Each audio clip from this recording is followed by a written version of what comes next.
Muy bien. Continúa.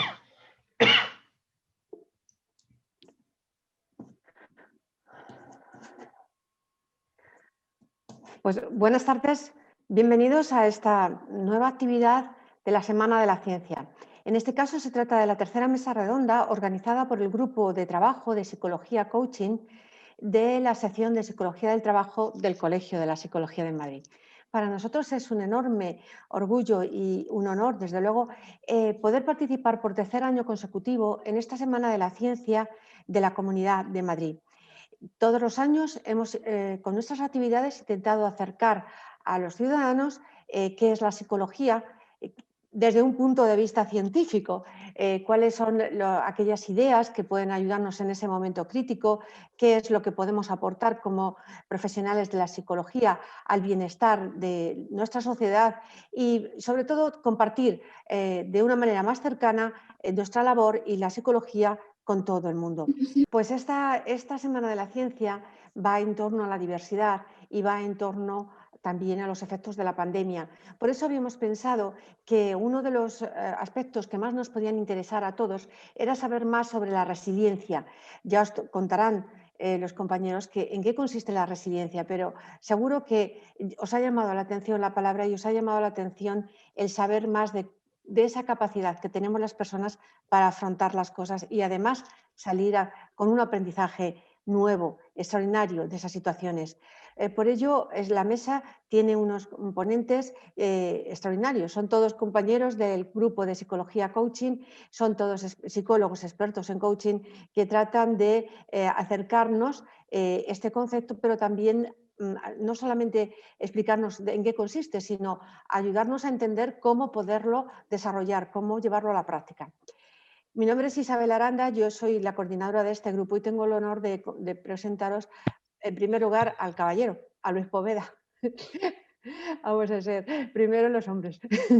Después quiero presentar a San Marta Torrijos, que va a ser la que va a actuar como coordinadora de esta mesa, Carmen Cruz y Pepa de Pedro. Ellos son los ponentes que van a estar hablando en esta mesa. Yo me voy a retirar inmediatamente y voy a disfrutar junto a vosotros de todo lo que ellos nos han preparado para entender mucho mejor este fenómeno de la resiliencia.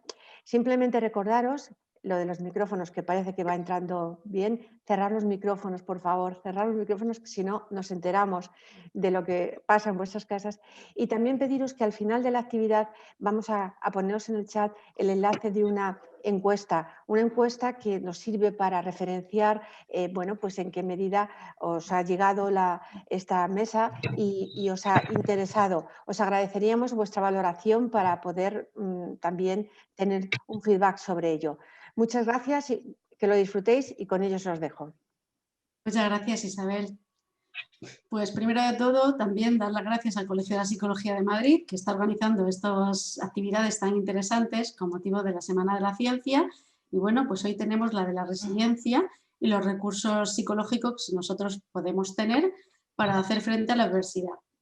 Entonces, primero, para centrar el tema, pues hablar un poco de qué es la resiliencia.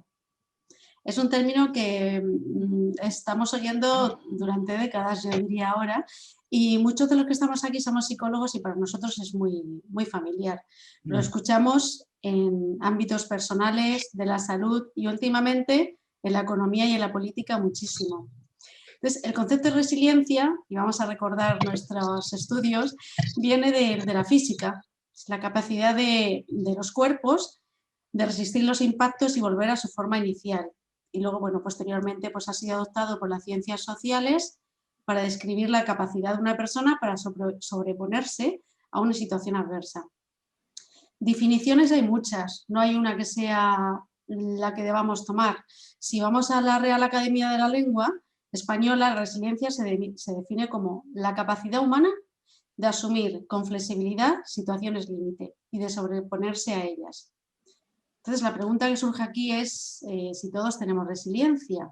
Y sí, todos tenemos una capacidad de resiliencia que es inherente al ser humano, pero no todas las personas son igual de resilientes, claro. Entonces, me gustaría ahora remitirme a un artículo, podría remitirme a cualquier otro, pero a la revista American Scientific, que ha recopilado muchos de los estudios que se están haciendo. y que bueno, que está diciendo, y también lo hemos escuchado de otras fuentes, que estamos ante el experimento global más grande de la humanidad. Es algo global, nunca nos ha ocurrido. En tiempo real estamos todos reaccionando ante la adversidad. Y esa adversidad es en todos los planos de nuestra vida. Salud, familiar, personal, laboral. Entonces hay previsiones, que esto también lo habréis oído de varias fuentes, de que después de esto, 2/3 de la humanidad saldrán sin secuelas de toda esta crisis, pero que habrá un tercio donde sí que habrá secuelas. Y normalmente serán en forma de ansiedad, de depresión o de estrés postraumático. Y para algunas personas serán recuperables más pronto, para otras más adelante y para otras pues algo quedará. Entonces, también me gustaría aquí comentar que hay una combinación de factores, que no solamente es la resiliencia que tiene la persona, que depende mucho también del punto de partida, ¿no?, en el que estamos para enfrentarnos a esos hechos, que no es lo mismo el contexto donde nos encontramos. Por ejemplo, si alguien ha perdido su trabajo, no es el mismo contexto ni el mismo punto de partida que si alguien está teletrabajando, ¿no?, por ejemplo, o si tenemos familiares afectados por el COVID o no, o si estamos en un país como en España, que tenemos una sanidad en la que podemos confiar, sí que hay problemas, pero vamos, es así. O si estamos en un país subdesarrollado donde la sanidad es escasa, mala y además la tiene que pagar la persona individual.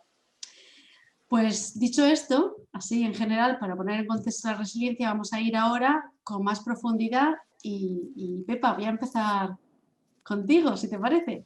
Muy bien. Pepa, ¿te has parado a pensar por qué ante una misma situación las personas actuamos de forma diferente? ¿Qué habría detrás de todo esto? Es una buena pregunta y además podemos observarlo, que en una misma situación ahora mismo tenemos personas que se comportan de distinta manera. Os voy a pedir que penséis en una persona que conozcáis y que suele estar calmada en momentos bajo presión, que sea capaz de manejar sus emociones en momentos de estrés y de incertidumbre como los que nos está tocando vivir. ¿La tenéis? ¿Qué pensáis que hace de diferente? Seguramente muchas cosas, ¿verdad? O varias. Bueno, esto nos va a servir, o me va a servir, para hablaros un poco de qué hay detrás de todo esto y de cómo hay determinadas cosas que influyen en que las personas tengamos distintas respuestas. Me vais a permitir que me remita al modelo de competencias en inteligencia social y emocional de Daniel Goleman, en donde hay distintos bloques. Y en este caso nos va a afectar o nos vamos a basar en el autoconocimiento, que nos va a servir como punto de partida, y también en la autogestión, muy importante, porque es donde vamos a hablar del equilibrio emocional. Todo esto a lo largo de la tarde y espero que nos dé tiempo a poder por lo menos esbozar un poco de qué va esto. Pero ¿qué hay? ¿Qué se os ocurre que hay detrás de todo esto? ¿Qué hay por debajo de todo esto? Bueno, pues vamos a aprovechar en esta semana de la ciencia para remitirnos a una disciplina de la ciencia, que es la neurociencia. La neurociencia está detrás de la regulación emocional y tiene mucho que enseñarnos de cómo procesamos las emociones. Fijémonos y exploremos lo que está pasando y cómo funciona nuestro cerebro. El equilibrio emocional va a depender de dos áreas principales en nuestro cerebro. Una de ellas es el centro ejecutivo, está detrás de la frente y es la corteza prefrontal. Aquí se toman las decisiones, aquí es donde planificamos, donde aprendemos. Internamente y conectando con esta parte, hay un centro que es el centro emocional donde el protagonista es la amígdala. La amígdala es el radar del cerebro para la amenaza. ¿Qué significa esto? Remitirme un poco a cómo se comportaban nuestros antecesores. En la prehistoria, recordáis, personas se podían ver sometidas a determinados peligros, animales que les acechaban y demás. Entonces, la respuesta básica era de huida. y de supervivencia. Ese instinto de supervivencia estaba regido por la amígdala. ¿Qué pasa ahora?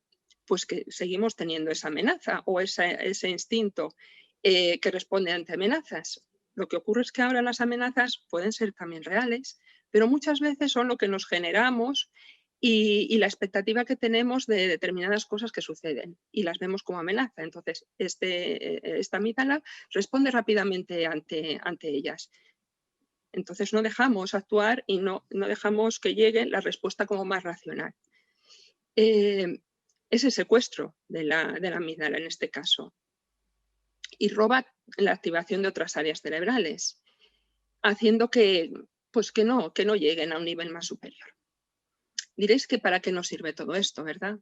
Pues de entrada, para conocer qué puede estar pasando cuando una situación lo sobrepasa e internamente los mecanismos que pueden entrar y que se ponen en juego. Qué importante conocer toda esta base biológica y toda esta regulación emocional sobre la que ya podemos nosotros actuar. Y Pepa, ¿qué aliados tenemos para conseguir regularnos emocionalmente? Pues fijaros, lo primero es la conciencia. Es tomar conciencia de lo que está pasando. Y hay dos maneras bastante sencillas y eficaces, dos técnicas. Una de ellas es tomar conciencia de la respiración. ¿Qué sucede cuando respiramos? Al tomarnos nuestro tiempo y respirar, estamos llenando nuestra sangre de nutrientes y estamos liberando otras partes de nuestro cerebro que pueden ocuparse y tomarse el tiempo para pensar y valorar la situación que estemos viviendo. A la par, y ya una conducta bastante más elaborada, además de la respiración, consiste en reconocer y etiquetar nuestros sentimientos, lo que nos está pasando. Y aquí, efectivamente, la parte más racional de nuestro cerebro va a tener una respuesta mucho más inteligente y mucho más certera a la hora, en base de una situación y en base a reconocer lo que nos está pasando, tener una respuesta más ajustada. Ahora sí, ya una vez con este autoconocimiento y con esta reflexión, ¿qué es lo que hacemos? Pues mirar, vosotros decidís o nosotros decidimos entre poner el foco en lo que podemos controlar o sobre aquello que se nos escapa de las manos. Las rumiaciones, pensamientos repetitivos negativos, a menudo sobre cosas que no podemos controlar. Por ejemplo, ahora, esto que está pasando no tiene solución, no va a acabar nunca o no vamos a poder salir de esta. Son pensamientos que podemos tener negativos y que nos impiden, de alguna manera, tomar la responsabilidad de lo que sí que podemos hacer. Es importante ser conscientes de hasta dónde podemos llegar y sobre lo que sí que podemos tomar acción. La diferencia entre una persona o una de ellas que se comporta de una manera distinta es, se hace responsable de esta posibilidad que tiene. Y ahora sí, vamos a ver cómo tomamos el control de la situación. Los eventos y las situaciones en sí mismos no tienen un significado, solo tienen el significado que nosotros le vamos a dar, le queramos dar. Nuestro cuerpo nos está proporcionando varias o bastantes señales. Bueno, vamos a hablar de 3 de ellas porque os voy a hablar del modelo de las 3 R's. Son los 3 marcadores del equilibrio emocional. Estas 3 R's son el reconocimiento. Hemos hablado de todo esto a lo largo de este pequeño fragmento. Uno de ellos es reconocimiento, que es comprender la respuesta al estrés fisiológico del cuerpo cuando un evento estresante aparece. Os sonará la sudoración, las palpitaciones, la huida, por ejemplo. La resiliencia, de la que vamos a hablar toda la tarde de hoy, y aquí entendida como la rapidez con la que nos recuperamos de un evento estresante. Y la regulación, muy importante, que es cómo el cuerpo y la mente trabajan juntos para manejar reacciones emocionales. Acordaros: reconocimiento, resiliencia y regulación. Pues es un mundo interesante, ¿verdad? Lo que está pasando fuera, lo que pasa dentro y lo que podemos hacer para, de alguna manera, llevar o tener una respuesta ante situaciones como las que estamos viviendo. Una parte está fuera, pero otra está en nosotros. Y aquí ya podemos empezar a tener influencia en cómo abordamos la situación. Así es.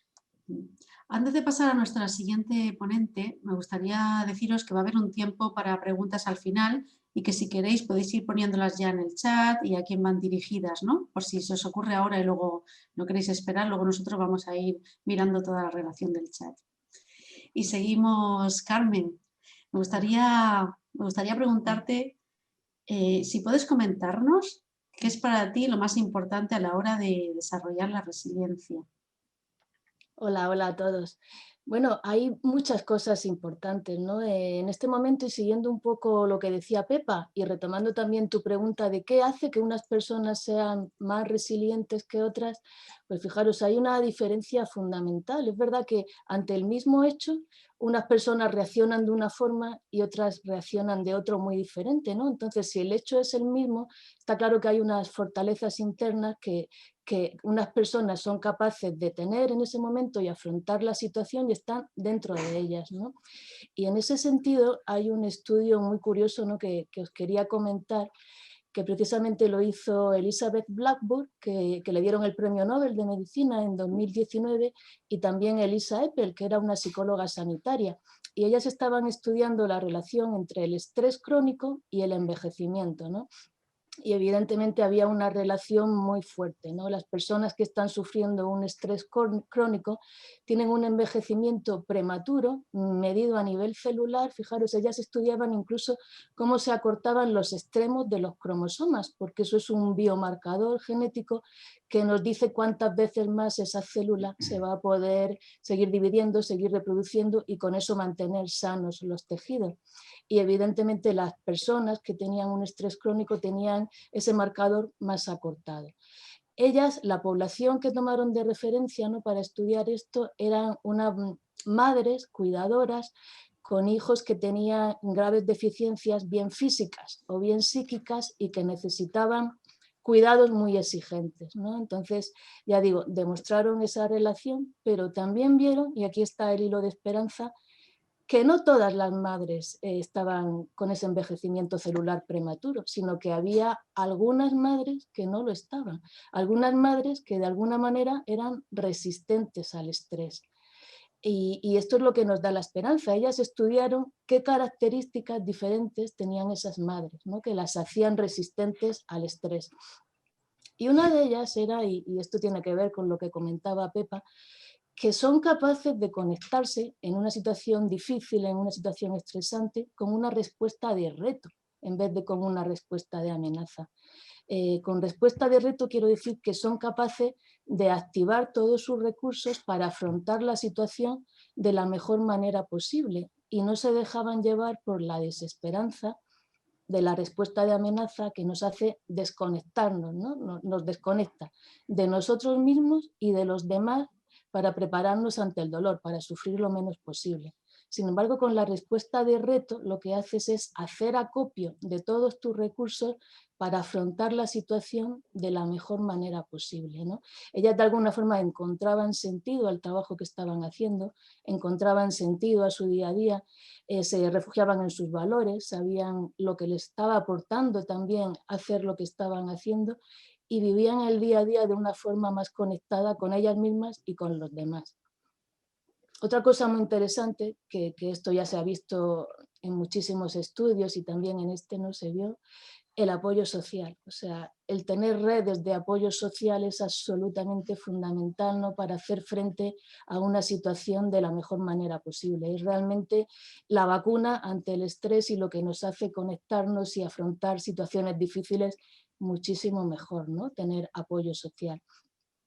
Y fijaros, en relación al apoyo social, ¿no?, y ya que estamos en la Semana de la Ciencia, también quería comentar un dato que yo hasta hace poco no sabía, ¿no?, que cuando el cuerpo se prepara ante una situación estresante, ¿no?, cuando se disparan las hormonas, por ejemplo, la adrenalina, la dopamina, que nos acelera, que nos hace latir el corazón más fuerte, ¿no?, en una situación estresante, una de las hormonas que también se dispara en esa situación es la oxitocina, que ya sabéis que es la hormona que nos conecta, que le llaman la hormona de los abrazos, ¿no?, y que tiene mucho que ver con el vínculo. La oxitocina lo que hace de alguna forma es impulsarnos a buscar apoyo, a buscar ayuda, a compartir ese momento difícil. Y esto es clave, o sea, las personas resilientes saben pedir ayuda, saben buscar ayuda. Y esto es algo que claro que podemos hacer y que podemos cultivar. Además, cuando lo hacemos, cuando tú puedes compartir una situación difícil con otra persona, ya sabemos el efecto que tiene a nivel psicológico, ¿no?, de encontrarnos mucho mejor. Pero lo curioso es que también se segrega más oxitocina y que el corazón tiene receptores para esa oxitocina. El corazón es capaz de recibir la oxitocina y de ayudarnos a recuperarnos de los daños físicos que se han producido por la respuesta de estrés, por la tensión del estrés. ¿Alguien ha dado a compartir la pantalla? Sí, aquí. Alguien ha hecho algo, sí. Ya está. Ya estamos, muy bien. Pues es muy interesante saber de todo lo que pasa a nivel fisiológico. Y el tema del apoyo social también va a salir más en esta charla. Cuando hablamos de las características de la resiliencia, pues yo, al menos, nosotros no hemos encontrado ningún estudio que diga estas son las características de la resiliencia, sino que lo que se han encontrado son pues correlaciones. Es decir, todos sabemos que hay pues competencias relacionadas, como puede ser la adaptabilidad, la visión positiva, la persistencia. Al final tenemos que ir a algún modelo. A mí me gusta mucho el modelo que ha mencionado Pepa, de Daniel Goleman, de inteligencia emocional, y de Richard Boyatzis, que es una actualización del que hicieron en los 90. Entonces me pongo a mirar las 12 dimensiones y digo, bueno, ¿dónde está la resiliencia aquí? Y es que al final resiliencia bebe de muchas otras áreas, de muchas competencias, ¿no?, como si dijéramos. Entonces, el mensaje aquí, para mí, al menos desde mi punto de vista, es que si se puede partir la resiliencia en trozos más pequeños, pues esto es buena noticia porque los podemos entrenar, ¿no? Y podemos al final ser más resilientes. Entonces, eso quería decir en cuanto a las características. Y bueno, vamos a ir al tercero de nuestros ponentes, Luis. Desde tu experiencia personal, ¿qué pasos debemos seguir para hacer frente a una situación adversa? Es decir, para poner en marcha nuestros factores psicológicos, lo que potencian la resiliencia. Vale, pues muchísimas gracias. Mira, yo voy a contar mi experiencia personal, ¿vale?, en la que podemos también analizar, ¿no?, cómo ponemos en marcha nuestros factores para hacer frente a la adversidad. Yo hace unos 5 años aproximadamente sufrí un gravísimo accidente de tráfico, de moto en concreto, era motero, y bueno, pues eso es una situación realmente dura, ¿vale? Estuve en estado crítico, estuve muy fastidiado y la situación fue compleja, ¿no? Entonces yo diría que el primer paso para hacer frente a las situaciones es aceptarlas. Es decir, la aceptación es la clave que tenemos que tener presentes para poder abordar las diferentes situaciones que se nos van a ir dando a lo largo de nuestra vida. Lo que sí que es cierto es que hay que aceptarla como es. El minimizarla, el mentirte, el quejarte, el rechazarlo, el hacer la técnica del avestruz no te va a aportar nada. Entonces, cuando tú aceptas la situación, cuando empiezas a tomar conciencia de lo que te está pasando, yo en mi caso, es cuando se ponen los mecanismos en marcha. Es donde aparece tu fuerza de voluntad. Es decir, oye, yo no quiero... la vida se te trunca, ¿no? Se te trunca porque no sabes si... Yo en mi caso no sabía si iba a volver a caminar, si iba a salir de la situación y cómo iba a quedar, ¿no? Entonces, en esa situación, ya te digo, lo primero que pones en marcha es, cuando lo aceptas, la fuerza de voluntad. La fuerza de voluntad que te comprometes a salir y pones en marcha todos tus mecanismos para hacer frente a esa situación, ¿no? Pero yo creo que el primer paso es aceptar las cosas que nos suceden, sin miramientos. Cuando las aceptamos, si bien es cierto que entran en juego ya otros factores, como es la actitud que tú tienes frente a esa situación. Es decir, la actitud frente a la situación, cuando ya la aceptas, es verdad, nos ha dicho Pepa, que podemos ver las situaciones como mecanismos de huida o de lucha, ¿no?, que son factores biológicos. Si tú lo ves como un mecanismo de huida, tú vas a tener una actitud negativa frente a la situación. Y en vez de poner en marcha tus factores positivos para solventarla, lo más probable es que actives tus vulnerabilidades, porque te estás estás huyendo de esa propia situación. Si eres capaz de ver la situación con una actitud más positiva y de lucha, lo que te planteas es un reto. Y ahí es donde sí es cierto que se activan tus factores internos. Ahí es donde se ponen en marcha pues, todos tus mecanismos. Yo a nivel de anécdota, pues contar, estuve pues, casi 4 meses en cama, ¿no? Y cuando ya tomas conciencia de la situación, una vez que salí de la UCI, que fue pues un mes que estuve, ¿no? Y luego, pues entre la medicación y la situación, pues al cabo de 2 semanas, más mes y medio aproximadamente, cuando te empiezas a dar cuenta de lo que te está pasando realmente, ¿no? Entonces ya cuando empieza a ver, viene gente a verte, ya estás en el hospital, bueno, estaba en una residencia asistida, ¿no? Tenía un nivel de dependencia 2, necesitaba personal bueno, pues para la vida, ¿no? Y cuando empiezas a tomar conciencia, viene la gente y te viene a ver y te pregunta, oye Luis, ¿cómo estás? Y tú, pues ¿cómo voy a estar? Pues estoy jodido, estoy fastidiado. Entonces tú te empiezas a replantear, ¿vale? Te empiezas a replantearte todos esos pensamientos, estás fastidiado, estás jodido, lo que te queda es complejo. Y bueno, los médicos es verdad que te salvan la vida, pero la reconstrucción psicológica la tienes que tener. Entonces, con esa actitud, yo recuerdo en aquel momento, pues una anécdota, pues me hice unas camisetas, como estaba la cama, y en una de ellas ponía cada día mejor, y en la otra ponía genial. Entonces, cada vez que venía alguien a verme, me decía, oye Luis, ¿cómo estás? Léelo aquí, cada día mejor. La repetición de esos pensamientos es verdad que te van cambiando la situación. Tú empiezas a percibirlo de una determinada manera. Lo aceptas, lo ves como un reto y empiezas a luchar por ello. Por lo tanto, la aceptación y la actitud son los 2 pasos clave. Y el tercero es el paradigma desde donde tú has vivido. Es el cambio de paradigma, como nos diría Chris Argyris. Nosotros tenemos, a lo largo de nuestra vida, vamos construyendo nuestra estructura de vida, ¿vale? Nuestra construcción de la realidad, y nuestro paradigma nos condiciona nuestros pensamientos, nuestras creencias, nuestras conductas, que damos por hecho y que todos ni nos cuestionamos que se pueden cambiar. Entonces, ahí, cuando tú cambias tu forma de pensar, cuando tú empiezas a cuestionarte todas esas creencias, ¿vale? Empiezas a valorar las cosas pequeñas, empiezas a ver cosas positivas en actos mínimos.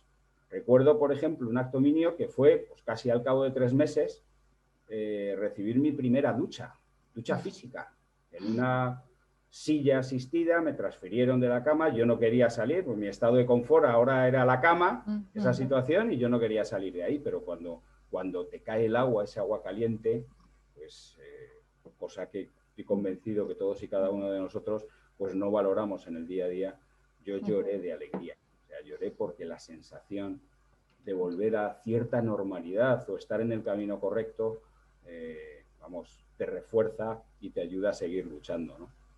Entonces, como os decía, yo creo que los pasos son 3 para construir una nueva realidad. Primero, aceptar la situación. Segundo, cambiar tu actitud, lucha por ello, verlo como un reto, como un afrontamiento. Y tercero, cambia el paradigma. Si las cosas son como son, utilízalas. Es más, pues mira, como estuve mucho tiempo sin poder trabajar, tuve muchísimo tiempo sin poder moverme, sin poder hacer muchas cosas de las que hacía anteriormente, pues voy a aprovechar el tiempo. Recuperé una vieja afición que tenía, que era mi tesis doctoral, y la he terminado. O sea, que la he terminado en este periodo. No hay mal que por bien no venga. Mar. Sí, enhorabuena. Bueno, muchísimas gracias por compartir tu experiencia profesional, que sin duda es un ejemplo práctico y real de resiliencia. Y Luis, ¿tú qué nos recomendarías para potenciar la resiliencia? ¿Algún ejercicio que se pueda hacer en el día a día? Mira, yo creo que voy a proponer dos ejercicios sencillos pero potentes, ¿vale? Uno de ellos es tomar conciencia de dónde están las situaciones, dónde está tu locus de control, dónde pones el foco. Si lo pones dentro de ti, que puedes hacer algo, o lo tienes o lo pones fuera de ti, que no puedes hacer nada. Pepa nos decía antes que donde pongamos la conciencia es hacia donde vamos a actuar. Si vamos viendo las diferentes situaciones que nos suceden en el día o a lo largo de las semanas, ¿vale? Y yo pienso que puedo hacer algo frente a ellos, pues puedo poner mecanismos que me ayuden a fortalecerme, ¿vale? Y a afrontar de una manera positiva la situación. Pero si lo veo desde fuera, lo que se activa son las vulnerabilidades, son aquellos elementos que me van a llevar o me van a encerrar en mí mismo. Entonces, el tomar conciencia de dónde estoy poniendo el foco de mi atención, si las cosas dependen de mí o simplemente es el destino que me lo ha puesto por delante y no puedo hacer nada, pues nos va a condicionar nuestra salida o no de las diferentes situaciones. Entonces, el primer ejercicio que recomiendo es siempre pensar dónde está el foco de mi atención. Y el segundo, que para mí ha sido salvador, pues es reconocer a lo largo del día 3 cosas positivas. En vez de lo negativo, en vez de pensar, joder, estoy fastidiado, no puedo caminar, no puedo andar, he perdido mi vida, he perdido mi trabajo, he perdido todo, busca algo positivo. Algo positivo, que puede ser desde la mirada de tu hijo, la sonrisa del vecino o ese trabajo que has terminado y que te sientes satisfecho de poder hacerlo. Siempre hay algo positivo. Entonces, apuntarlas y registrarlas nos va a ayudar a poner el foco en aquellas cosas que realmente nos van a hacer ver la vida de una manera mucho más positiva y conseguir salir adelante. Nada más, Mar. Muchísimas gracias. Estas son las recomendaciones que haría. Gracias a ti. Esta recomendación última que nos haces de escribir los tres motivos, ¿no?, de agradecimiento al día, me recuerda otro ejercicio que es muy interesante, que se podría incluir el tuyo, que es el escribir un diario, ¿no? Correcto. Un diario en el cual pues tú pues puede ser cualquier cosa que se te ocurra, ¿no? Pero al final te ayuda a autoconocerte, ¿no? Pues, mira, yo lo tengo. Tengo el primer día que salí yo solo a la calle, con mi silla de ruedas, pero yo solo. El primer día que con mis muletas conseguí andar un tracito por la calle. El primer día que pude sacar al perro. Es decir, vas registrando en tu diario todos esos avances y cuando lo ves, la verdad es que te das cuenta y te fortalece, ¿no?, de que has elegido la opción correcta y que estás en el camino correcto. Totalmente de acuerdo.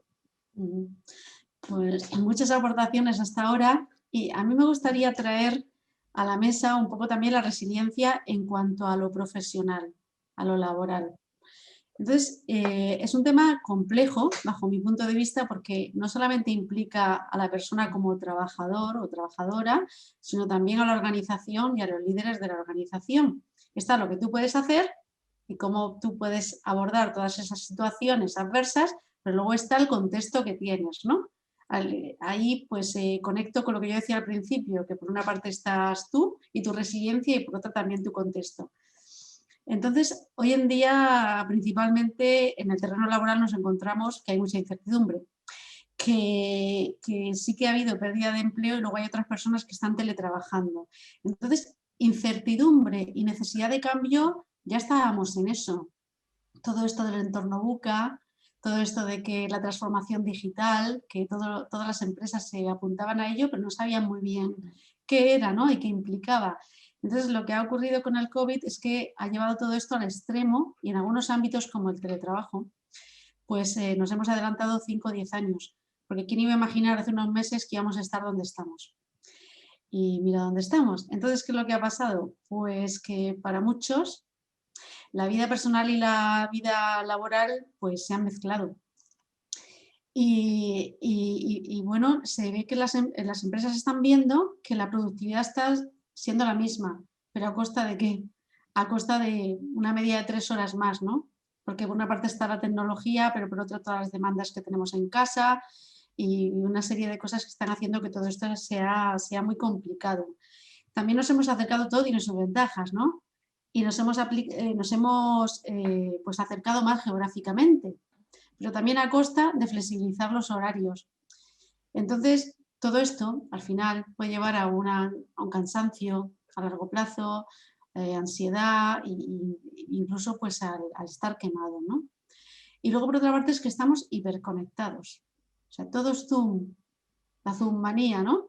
Entonces, también esto pues provoca ansiedad. Al final, las empresas, al principio, para manejar esta crisis, al final, teletrabajar se puede hacer muy eficientemente, pero ha sido manejar una crisis desde casa. Y sí que nos han procurado pues el wifi, la silla ergonómica incluso o el ordenador, pero es necesario revisar todos los procesos. Y tú mismo como trabajador, ¿no? ¿Cómo comunico? ¿Cómo necesito que me comuniquen? ¿Cómo gestiono las relaciones con los demás? ¿Cómo me gestiono a mí mismo?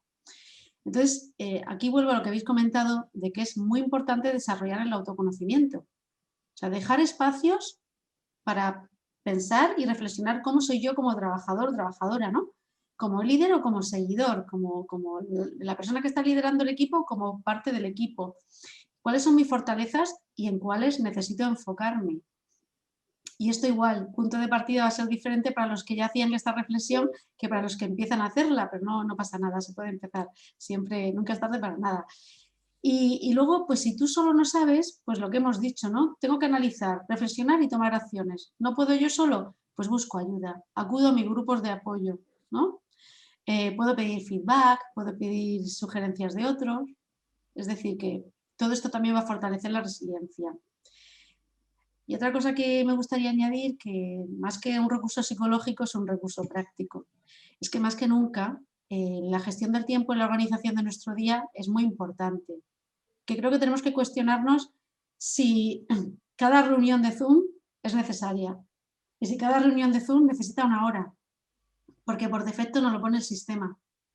Y si a lo mejor tenemos que volver a lo de antes, para solucionar ciertos temas, hacer una llamada de teléfono o incluso una llamada 3. Yo hice una la semana pasada y no me lo podía creer, hacía años. Entonces, pues que también a veces para avanzar hay que volver atrás y volver a la esencia, a lo básico, ¿no? Y preguntarnos qué es lo que tenemos que seguir manteniendo y haciendo que nos funcionaba bien y luego ya pues ir adecuando todo lo demás. Que además adaptarse no significa hacer lo mismo, pero desde casa, ¿no? Sino que hay que modificar las cosas que hay alrededor. Y dicho esto, y para acabar, como resumen, para acabar antes de las preguntas, ¿qué pautas y recomendaciones podríais dar para fortalecer la resiliencia? Si, Pepa, podrías empezar igual que hemos hecho el turno de intervención. Bueno, bien. Hemos estado hablando y cada uno ha expresado lo que para nosotros es, pero yo voy a intentar, si a mí me decís qué hablarías o qué darías tú como recomendaciones o sobre qué haríais o haría incidencia, diría que algo que yo misma no he dicho y que sí que tengo ahí un poco detrás. El autocomprendernos, pero desde el sentido de que es natural sentirse a veces como nos sentimos. Ese sentido de decir, somos humanos, tenemos nuestras fortalezas, nuestras debilidades, pero ahora mismo están pasando cosas muy importantes, muy diferentes e incluso muy graves. Entonces, con todo esto, ¿qué podemos hacer? Comprender y el concepto de autocompasión aquí me gustaría sacarlo, y es ese sentimiento que podemos tener como humanos de que tenemos ciertas limitaciones ante una situación. No por esto dejaríamos de hablar de lo que hemos estado hablando durante toda esta tarde, de esa responsabilidad que tenemos como personas de hacer en la medida que podamos algo por la situación, por nosotros mismos. Algunos de vosotros lo conocéis y otros no, pero quizás es el momento de introducir el concepto o la distinción en coaching de ocuparse de las cosas que están bajo nuestro ámbito de acción y sobre las que podemos tomar acción, versus en lugar de preocuparnos. Mirad qué diferencia. Cuando yo puedo, me ocupo de lo que puedo solucionar y no me preocupo de lo que no puedo solucionar y no puedo tomar acción. Esa es una gran diferencia y una gran distinción que nos ayuda a ir hacia adelante. Hay otra de las cosas que yo durante todo este tiempo he estado también reflexionando, también en mi entorno ha habido pues eso, personas que lo han pasado mal y yo creo que es un momento también de retomar y reevaluar los valores de cada uno. Hay muchas veces por el día a día, o sea, para mí sí que ha habido una antes y un después, lo comparto con vosotros. El día a día te llevaba a actuar de forma muy automática y con mucha prisa, con mucha tensión, y ahora ha habido un parón importante y ha habido sentimientos y emociones que ha habido que contemplar y que realmente hay que ponerlas en su lugar y decir, bueno, hasta que en mi jerarquía de valores, ¿a qué doy prioridad? ¿Y qué voy a hacer? Cuando me he dado cuenta de ello, ¿qué voy a hacer para poderlo, bueno, para poder vivir y disfrutar de la vida y asumir pues, por la vida de otra manera? Entonces es un momento, yo creo que crucial para que cada uno también reflexionemos y veamos a ver hacia dónde queremos ir y hagamos primero esta reflexión y luego después tomemos acción. Básicamente eso. Gracias. Carmen, ¿tú qué nos dirías? Bueno, para mí es muy importante en estos momentos difíciles, ¿no? Cuando lo estamos pasando mal, el autocuidado, ¿no? Ya sabemos lo importante que es la alimentación, el ejercicio, todo eso, pero ¿por qué no puede ser un momento muy bueno para poner foco en nosotros y aprender también a cuidar de nuestras emociones y de aprender a hacer cosas para sentirnos un poco mejor, aprender a tratarnos de manera que nos sintamos un poco mejor ante momentos malos? Y hay que tener cuidado con lo que nos decimos a nosotros mismos, aprender a elaborar ese lenguaje que nos empuje, que nos dé coraje, que nos aliente, ¿no? Que nos consuele. A veces en un momento malo todavía yo estoy dándome instrucciones o estoy sin darme cuenta de lo que estoy pensando y estoy diciéndome cosas que hacen que me sienta peor.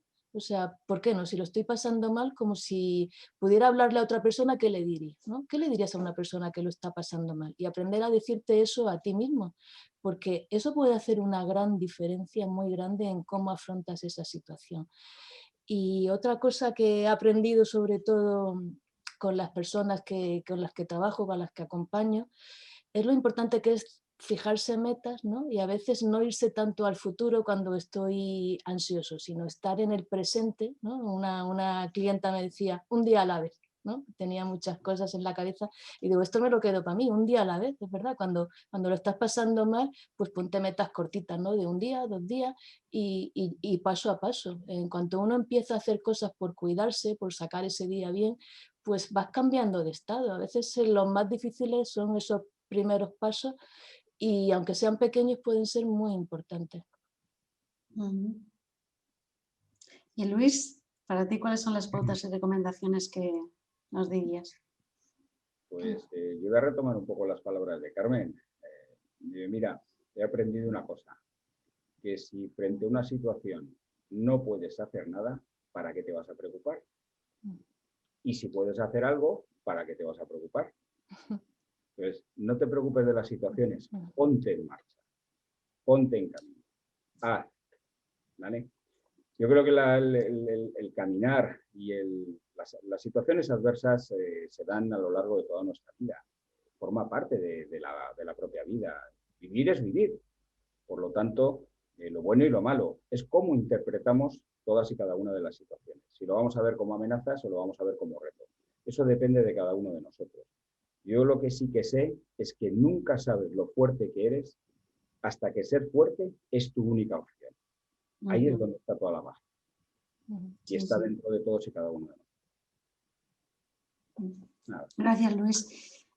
Yo diría 4, que muchas de ellas ya la habéis comentado vosotros, pero creo que es importante recalcar el mensaje. Para mí, el primer mensaje sería que la resiliencia se puede entrenar. Es decir, es un mensaje positivo, que hay una importancia de dedicar un tiempo a nosotros y ver qué es lo que funciona y conocer muy bien nuestras fortalezas, porque nos podemos ayudar en apoyarnos en las fortalezas para seguir aprendiendo y entrenando. Por ejemplo, pues hay una situación que no nos ha gustado mucho cómo hemos actuado, ¿no? Que nosotros definiríamos como que no hemos actuado de manera resiliente. Pues un poco analizarlo y ver qué podríamos haber hecho de otra manera y seguir aprendiendo, ¿no? Luego, por otra parte, ya habéis comentado vosotros, cuestionar nuestras creencias, nuestros pensamientos y lo que nos decimos. Ahí no me expando mucho más. Y luego, cuidarnos mucho a nivel físico y mental. Si no estamos bien físicamente, no dormimos, no comemos bien, no hacemos ejercicio, difícilmente vamos a poder ser fuertes mentalmente y optimizar nuestros recursos. Esto parece básico, ¿no? Pero es que a veces hay que volver atrás para tomar la delantera de nuevo, ¿no? Entonces, esto es muy importante. Y luego los grupos de apoyo, que Carmen, tú has hablado de los grupos de apoyo a nivel familiar y a nivel social, y también son muy importantes a nivel laboral. Entonces hay varios estudios, hay uno de Conferri que ha estado analizando empresas y ha visto que una de las cosas que hace que está funcionando bien y que está ayudando también a fortalecer la resiliencia dentro de las organizaciones es los grupos de apoyo que la empresa misma puede organizar, ¿no? Es decir, algo tan sencillo como esas 2 medias horas a la semana en las que te reúnes con tu equipo, te reúnes con otras personas que tienen tu misma función y se habla pues, de lo que siente cada uno, se comparten ideas, nos damos cuenta de que a todos nos podemos quedar sin recursos alguna vez y sobre todo se comparten también lo que nos está funcionando. Algunas veces hay que hacerlo con grupos de fuera de la empresa, ¿no? Si la persona lo prefiere o si no está esto dentro de tu propia empresa. Pero esto se ha visto que funciona muy bien y que ayuda a fortalecer resiliencia también y hacer frente a la adversidad. Y bueno, si no tenéis nada más que añadir, pasaríamos lo último, perdona, que me lo has Sí. recordado tú ahora al intervenir y lo último que quiero decir. Y lo importante, las pequeñas cosas que podemos hacer nosotros por otro, ¿no? Esa llamada que puedes hacer a una persona que está sola, esas cosas que hacemos. Nosotros podemos ser motores de que otras personas sean resilientes, con muy poquita cosa a lo mejor, ¿no? Y esas cosas además siempre son de vuelta. Tú te vas a sentir mejor cuando puedes ayudar a otra persona, ¿no? Y es otro de los pilares en los que nos podemos apoyar. Sí, totalmente. Bien, pues pasamos al turno de preguntas. Si queréis preguntar algo, lo podéis escribir en el chat y si queréis podéis poner también a quién va dirigida la pregunta. Y mientras os animáis, aquí yo tengo una pregunta para Carmen. Carmen, ahora todos estamos hablando en círculo de cosas negativas, ¿no? Pones la televisión y está las noticias sobre el COVID, ¿no? Hablas con alguien que hace mucho que no has hablado y tienes las mismas conversaciones. ¿Tú cómo lo ves? ¿Crees que vamos por buen camino o que sería bueno no hablar tanto para tener un clima más positivo? Pues fíjate, eso tiene muchas vertientes, ¿no? Por un lado está bien compartir, cuando uno se siente mal, compartirlo con alguien sin ser pesado, sin estar siempre con el mismo y venga, y venga, y venga, pero sí es verdad que nos va a ayudar compartirlo con alguien. Y luego, me imagino que la preguntaba por ahí, esto, noticias de pronto del COVID, que no sé qué, que no sé cuánto, que lo único que crean es aumentar la sensación de amenaza, ¿no? Yo también justo esto lo he pensado, ¿no? Viendo las noticias y viendo todo, digo, qué pocas noticias saldrían si nos hiciéramos las 3 preguntas, ¿no? Que dicen, bueno, atribuyen a Sócrates, yo no estoy segura de que sean de Sócrates, ¿no? Pero es una anécdota que viene al caso. Antes de decir algo, ¿no? Sabiendo que vas a contribuir al clima que se forma, ¿no? Y a lo que va a pensar otra persona, si nos preguntáramos, primero, ¿es verdad? Es absolutamente, estoy seguro de que esto que voy a comentar es verdad, porque ahí ya no pasarían muchas cosas. La segunda pregunta, ¿es bueno o es malo? ¿No? En el sentido de, ¿va a ayudar a que me sienta bien o a que me sienta mal? O sea, ¿es bueno o es malo esto que estoy comentando? Y lo tercero, ¿es útil? ¿No? Si hiciéramos esa criba de las 3 preguntas, pues muchas cosas no circulaban y a veces hacérnoslas nosotros mismos, porque sin darnos cuenta estamos contribuyendo a esta sensación colectiva de sentirnos mal, de sentirnos agobiados, ¿no? Y también salirnos de esos círculos tan tóxicos, que están todo el rato con el rum, pero ni siquiera sabes si pasan esa criba, esa información que se está compartiendo, ¿no? Sí. A veces, como descanso, nos vendría bien no tener esa sopa todo el día, ¿no? De estar ahí siempre metido. Sí, que en eso hemos caído y que hay muchas personas, sobre todo personas mayores, que a lo mejor se ponen a ver 3 horas la televisión todos los días. Sí. Tenemos aquí una pregunta en el chat. Es una pregunta para todos. ¿Alguna técnica o actividad como el diario de agradecimiento para trabajar la resiliencia con nuestros pacientes? ¿A qué le gustaría empezar?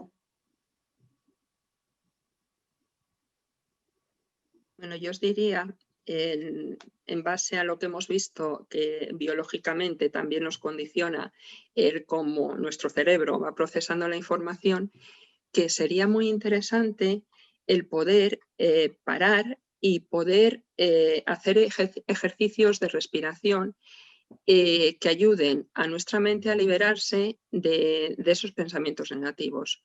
Fijándonos en la respiración, no solamente respirando, sino fijándonos en el ejercicio de la respiración en sí misma, no entendiéndolo como algo mecánico, sino siendo conscientes de esa respiración, podemos un poquito bajar el estrés primero ante una situación determinada. Eso como para abrir boca.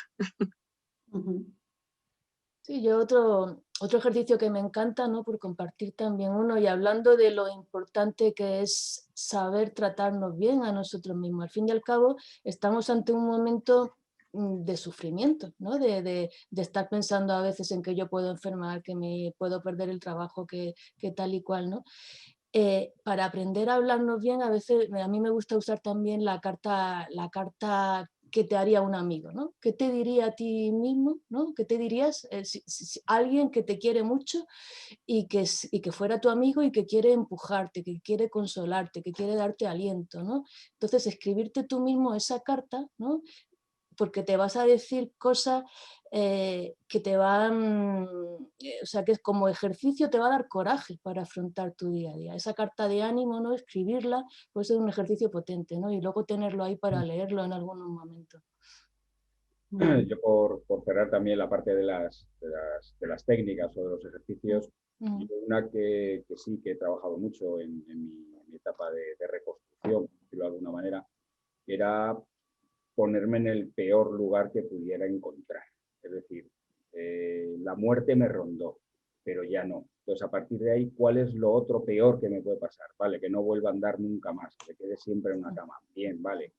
¿Qué es lo otro peor? Si eso ya lo vas superando, es decir, si te vas poniendo en la peor de las situaciones, a partir de ahí empiezas a construir tu propia realidad. Es cuando empiezas a tomar conciencia, empiezas a aceptar que puede ser la situación que está y empiezas a relativizar lo que estás viviendo y es cuando pones en marcha, insisto, todas tus fortalezas para salir adelante. Te lo planteas como un reto porque lo otro ya lo has ido dejando atrás. Entonces empiezas a ver que no es tan malo, que no es tan malo. Peor hubiera sido perder la vida. O sea que no es tan malo estar tanto tiempo en una silla de ruedas. A mí mucha gente lo pasa. Cristina preguntaba si era meditación a lo que nos referíamos. Son respiraciones conscientes y profundas y me remito, la pregunta que hacíais de alguien relacionado con el tema de, no sé si de salud, pacientes, en cuanto a medicina o en cuanto a psicoterapia, pero sí que os recomiendo también que, bueno, un anticipo, el mindfulness basado en la reducción de estrés, MBSR. Es súper interesante el poder ver y el poder realizar ejercicios que nos ayuden o ayuden a nuestros pacientes a bajar esos niveles de estrés en base a estas técnicas. Yo te preguntaría también qué parte de resiliencia, ¿no? Porque la resiliencia es tan amplia que entonces pues sí que revisaría con esa persona en las situaciones, ¿no? En las que se ha detectado que esa resiliencia no es suficiente y ver qué aspectos de la resiliencia. Como hemos estado comentando, y para hablarte de una técnica que a mí me gusta mucho, pues si estamos hablando del autocontrol emocional, por ejemplo, como parte de la resiliencia, a mí me gusta mucho no sé si conocéis, ¿no? El body scanning, no sé cómo se le puede llamar de muchas maneras. Es decir, fijar la atención, tu mente, a cada respiración la vas poniendo en diferentes partes de tu cuerpo y lo vas recorriendo. Este ejercicio puede ser o de 5 minutos o de 1 hora, lo que quieras. Y la verdad es que está probado, ¿no? Está probado que ayuda a reconocer las emociones mejor en tu cuerpo, con lo cual luego vas a poder reaccionar para gestionarlas y también ayuda a enfocarse. Y bueno, a mí me quita hasta contracturas. Es súper interesante, es eso, muy adaptable y es uno, pero yo diría esto, que habría que desgranar un poco más qué parte de la resiliencia es la que hay que trabajar con ese cliente, ¿no? Y luego, pues bueno, con ese paciente, ir viendo pues toda una serie de ejercicios, descubrir las fortalezas y ver qué es lo que hay que construir.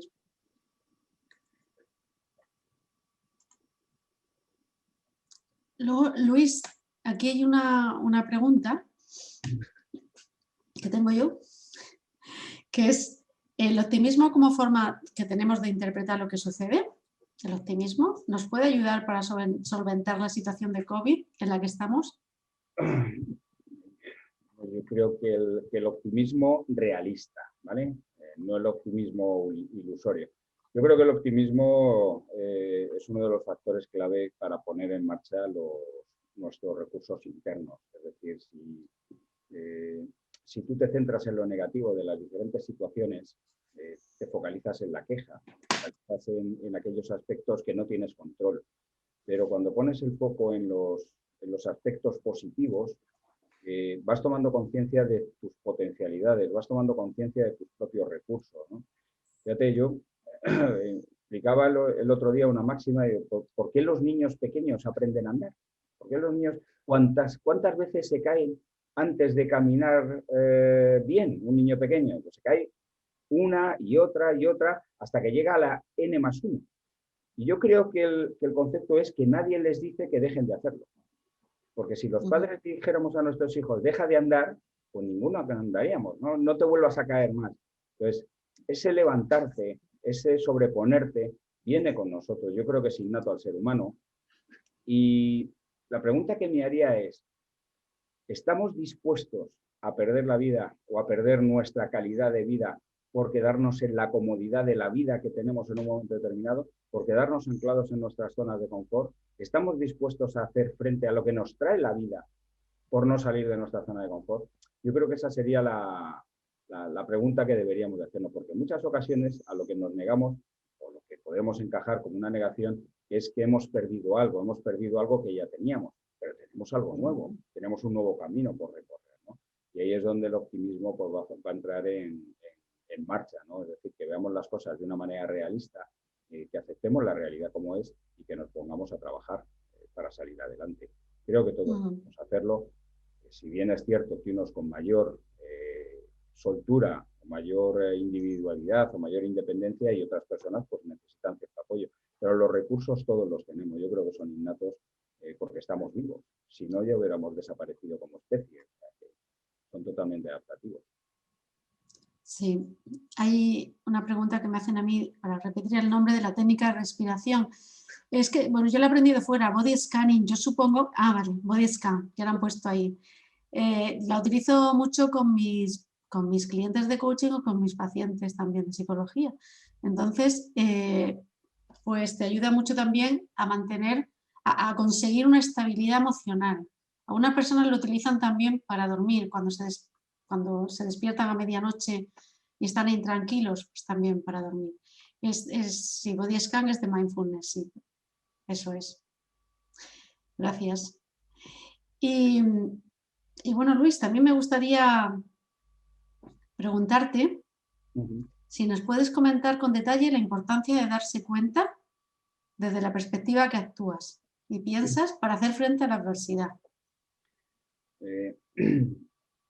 Bien, yo creo que a lo largo de nuestras experiencias de vida, lo que vamos construyendo son nuestros espacios de habitualidad, ¿vale? Vamos, el repetir ciertos pensamientos, el repetir ciertos comportamientos, el hacer todos los días las mismas cosas, nos mete en un estado, ¿vale? Como de sopor en el cual controlamos muy bien, vivimos muy bien y nos va muy bien, ¿vale? Pero eso es un estado ilusorio, es decir, la vida pues, nos va poniendo a todos y cada uno de nosotros en diferentes escenarios. Esos cambios de escenarios, ahí es donde tenemos que empezar a aplicar si somos capaces de salir de esa cosmovisión que tenemos de lo que es nuestra vida a hacer frente a esas nuevas situaciones. Yo, experiencias que me han comentado muchos colegas y amigos y artículos que hemos estado leyendo, en esta situación de pandemia muchas personas se han replanteado su propia existencia, se han replanteado su propia vida personal y profesional. Es decir, están cambiando su forma desde dónde se están viendo, están cambiando su paradigma de vida. Eso te ayuda a poder encontrar un sentido de la vida, ese sentido que hablaba Pepa de los valores, ¿no? Que empezamos a a tomar mayor conciencia de nuestros propios valores, qué es lo que queremos hacer con nuestra vida. Si nos quedara el ejercicio de que nos queda un minuto de vida, es fantástico. Te queda un día de vida. ¿En qué lo vas a aprovechar? Escríbelo. ¿En qué vas a aprovechar tu vida? Pues la vida al final se acaba. La temporalidad de la vida es algo que vivimos sin ser conscientes de ello. Pero más tarde o más temprano nos llegará, en cualquier momento. Entonces, el ser capaces de cambiar ese enfoque, nuestra cosmovisión en la cual nos sentimos cómodos y estamos viviendo bien, es cierto que el cambiar nos disgusta. Dices, esto no es para mí o no quiero hacerlo, bien, pero ¿es la comodidad desde el sitio donde estás trabajando o es que no tienes la capacidad para poder hacer frente a esa situación? ¿Vale? Eso yo creo que es un poco el enfoque.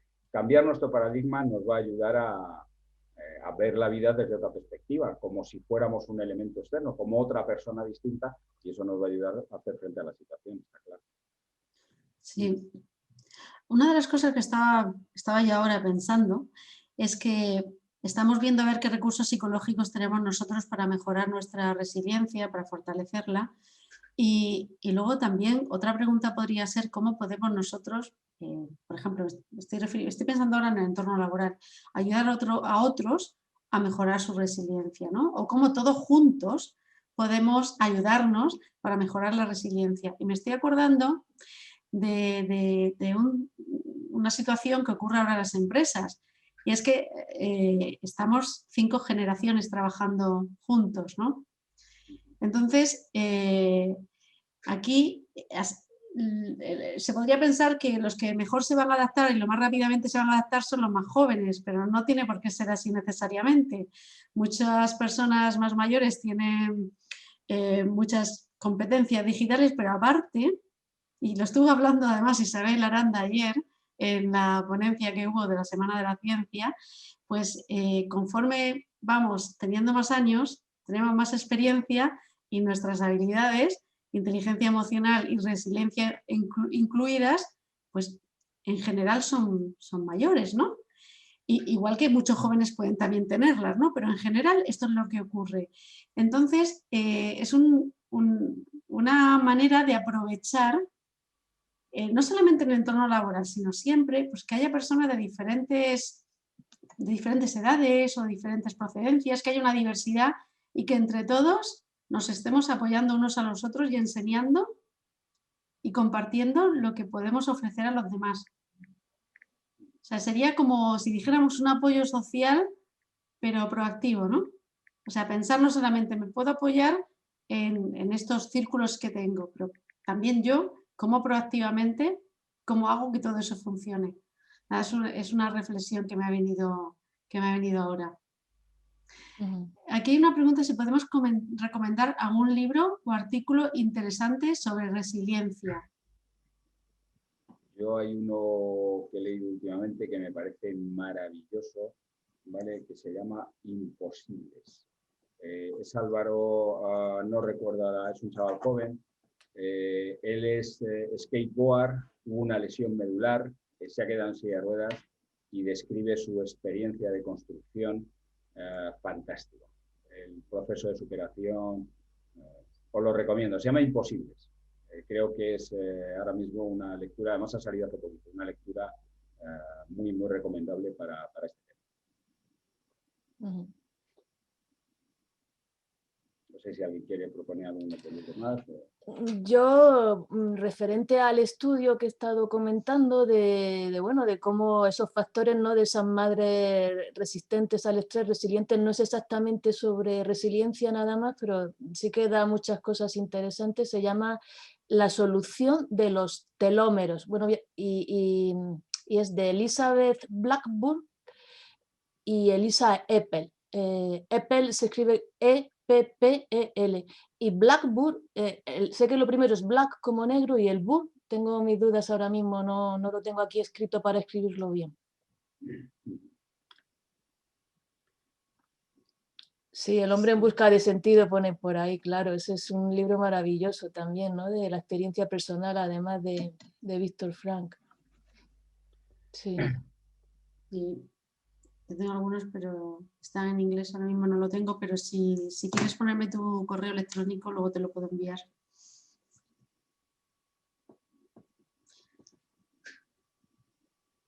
Qué bien vamos de tiempo. Sí, Vamos. ¿más preguntas por ahí? Hoy es viernes 13. Sí. Oye, si No sé, a lo mejor también queréis comentar algo o coger el Alguna micrófono para reflexión hacer la vuestra. pregunta, una Sí. reflexión vuestra. Estaría bien también.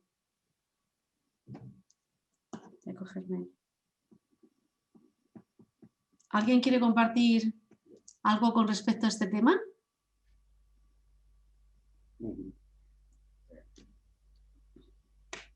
Muy bien. Mar, voy a subir también el enlace de la De la evaluación, encuesta. ¿vale? Para que lo comentes si quieres. Ahí está ya puesto. Muy bien. Perfecto. Pues si no hay más preguntas, reflexiones, dejo un poco de tiempo todavía para dar la oportunidad. Si podéis rellenar la encuesta, os lo agradecemos también para seguir aprendiendo. Y bueno, pues Lo bueno si breve, 2 veces bueno. eso es, eso es. Gracias a todos. Muchas gracias. Muchas gracias. Un placer. Hasta luego.